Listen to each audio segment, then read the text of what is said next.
Shalom, everyone. Chag Sameach. During this Passover season, today's HaBikkurim, when the wave offering for the first fruits was waved.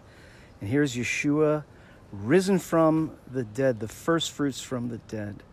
It is in the power of the atonement and the power of the resurrection of the dead that we can have hope, that we come to the Father directly.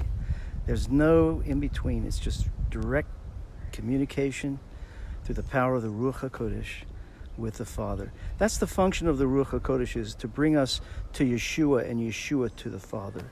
And that's where we are today.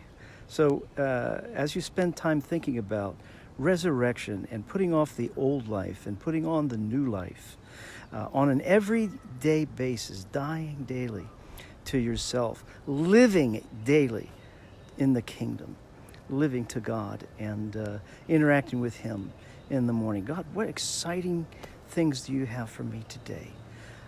And intercession for our neighborhoods and our state and our country and our world, that the Lord would put up His hand and stay this virus, this plague at this time.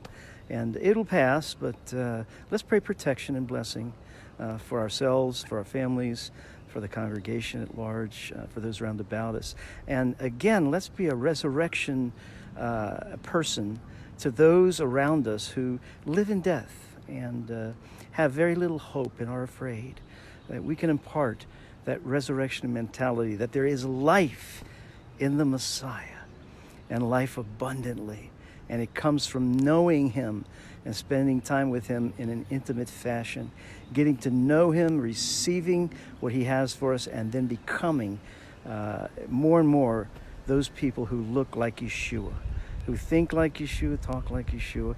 It's a great time. We have the time now to do that. So bless one another, call one another, encourage one another, and let's just enjoy Bikkurim, a resurrected life, a life that has been recreated. We have died with the Messiah, and we have been raised up with the Messiah. And so we live forever with the Messiah. Think on these things. Chag Sameach. See you next time. Shalom.